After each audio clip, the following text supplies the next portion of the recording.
आज जो मैं प्रस्तुत करने जा रहा हूँ, उस कविता का शीर्षक है शब्द मेरे हथियार। और ये कविता सच्चे पत्रकार और गद्दार नेताओं पर भी आधारित है। कभी कभी इस दुनिया में जीने के लिए लाठी डंडे और हथियार चलाने के अलावा इंसान अपने शब्दों को भी हथियार बना लेता है। जैसे कि महाभारत में पांचाल नरेश की पुत्री द्रौपदी ने दुर्योधन के प्रति माया भवन में अपने शब्दों को ही हथियार बनाए थे कि अंधा का पुत्र तो अंधा ही रहेगा, और इसका परिणाम बहुत बुरा हुआ। दुर्योधन ने द्रौपदी का चीरहरण कर डाला और पांचों पांडव और भगवान श्री कृष्ण ने मिलकर पूरा महाभारत ही रचा डाले।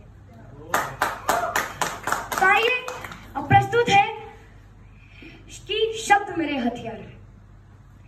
मैं निकल पड़ा कुछ दिन पहले हथियारों के बाजारों में। मैं निकल पड़ा कुछ दिन पहले हथियारों के बाजारों में। थे कई वहां औजार पड़े जो करते वार बिना किसी धार के। सौदागर ने सोचा कि कैसे मेरा मन बहलाया जाए। मुझे ऐसे शस्त्रों की चाह थी जो पल में रक्त प्रवाह ले आए। वो बोला कि तू चल साथ मेरे, एक नई चीज सिखलाता हूँ। है तरकश में कुछ तीर मेरे, आजा मैं तुझको दिखलाता हूँ। आजा मैं तुझको।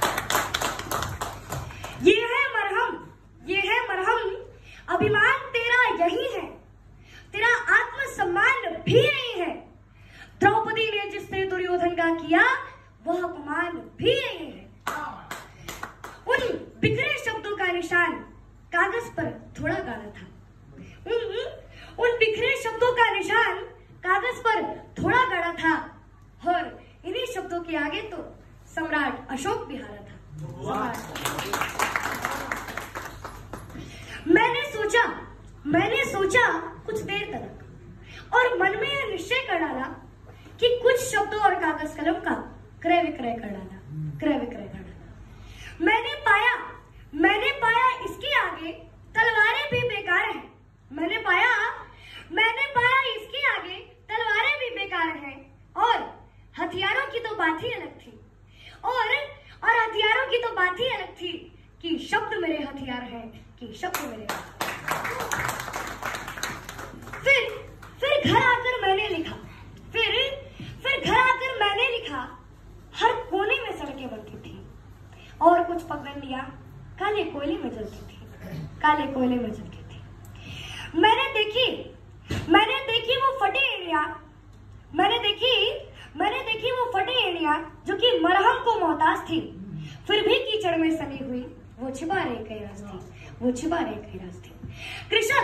कृषक यहाँ शूली पर लटका था, और मजे में साहूकार थे। मैं क्या करता, केवल लिख ही सकता था कि शब्द मेरे हथियार हैं, कि शब्द फिर गांव छोड़कर मैं आया दिल्ली के इन शमशानों में। अरे शहर नहीं शमशान था ये, और जहर भरी थी राहों में। मैंने देखी कुछ नई गाड़ियां गलियों में, चौबारों में, और ये भी देखा कि पैसा है, इंसान नहीं बेचा गया। तकनीकी ने घेर लिया है इनको अपने पाशों में। शायद थोड़ी ही जान बची थी इन चलती फिरती लाशों में। मैंने देखे इंसान बहुत जो पुल के नीचे सोए थे। मैंने देखे इंसान बहुत जो पुल के नीचे सोए थे, पर सत्ताधारियों को क्या था? वो तो अपने सपनों में खोए थे। मैं सपनों की मशाल लिए कुछ ख्वाब जगाने आया था, बहरे बैठे इस शहर को आवाज सुनाने आया था। पर नेताजी को ये सपना, ये ख्वाब कभी मंजूर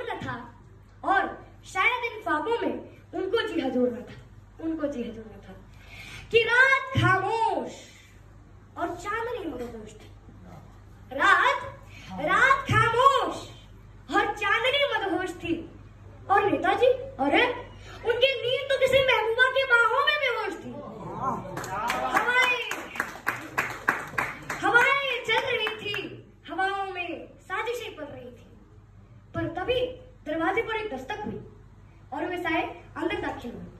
मैंने पूछा क्या काम है, क्यों आए हो यहाँ, क्या मुझसे कोई काम है? वे बोले, हम कठपुतली, ये नेताजी का फरमान है। मैं भागा अपनी कलम उठाने, क्योंकि यही मेरी हथियार थी। और पहली बार किसी तमंचे के आगे फिर कलम मेरी लाचार थी।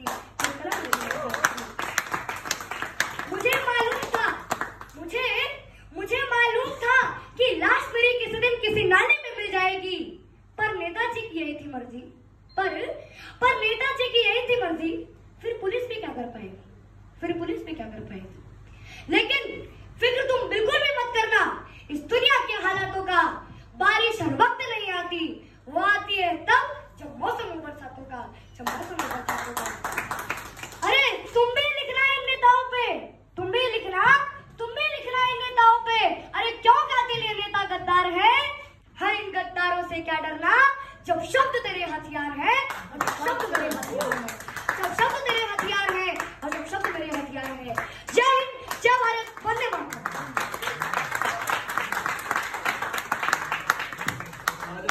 आपकी एज कितनी है? 10 years। आप मेरे बड़े भाई जैसे। मेरी एज 9 है दिमाग से। थैंक यू सो मच यहाँ आने के लिए। अरे मेरे पैर तो बड़े 35-65 नहीं बोला था। उसने सबके पे चुका है वो। नहीं, वेरी ग्रेट परफॉर्मेंस यार। 6th स्टैंडर्ड में